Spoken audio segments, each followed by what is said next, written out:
Can films and TV shows be used to educate young minds and educated minds alike? Of course. And that's exactly what I'll be bringing up here in this episode of the Story Dude Show. Welcome, story lovers, to the Story Dude Show with your host, Jared Dean Winchester, bringing you a new set of episodes for the closing month of 2024, the month of December. So let's get right into it, shall we?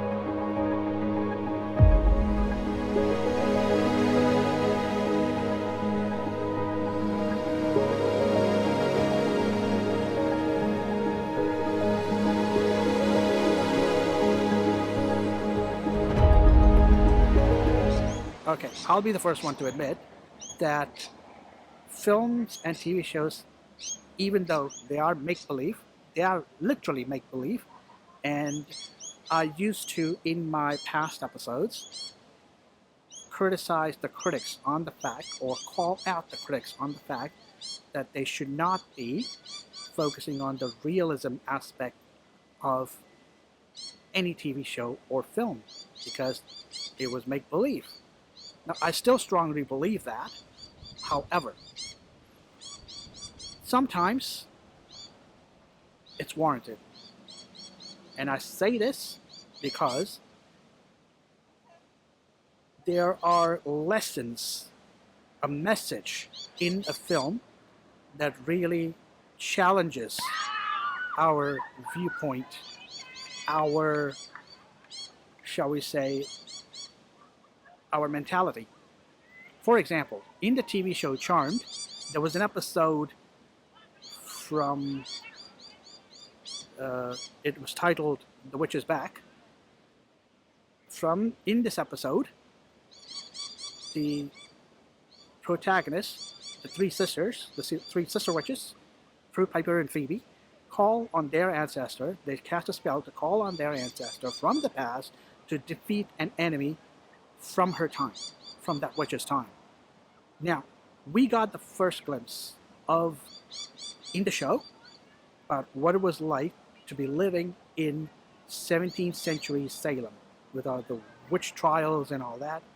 And I would have to say, in the very, shall we say, second episode, Piper herself struggled with the persecution complex. So yes, things like that, TV shows like that can be used. I'm just using Charmed as an example. They can be used to not only educate us, but also promote the education of the stereotypes and the misconceptions that we may have. For example, Carl Sagan, in his book, Cosmos, literally spoke about the witch trials. Now, by giving our characters, Prue, Piper, and Phoebe, personalities, the show actually challenged our stereotypical views of witches. Because normally, come Halloween, we find out that we actually know that witches wear pointy hats and have this green face and long nose and this annoying or eerie grin or laughter, sound like an evil plan, like Dr. Evil kind. But this challenged that. Gone are the days of something like The Wizard of Oz, which stereotype quote-unquote evil witches, giving them personalities. It can be an educational background, but also films can be used as an educational tool to help us learn about film. Now, which is exactly what I've done in film school when I went to film school, because we studied films.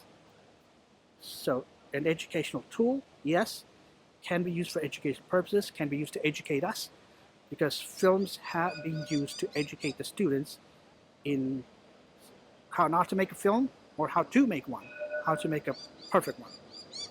In that respect, yes, and also to challenge our stereotypes of what we believe, our viewpoints. And yeah, that's practically it.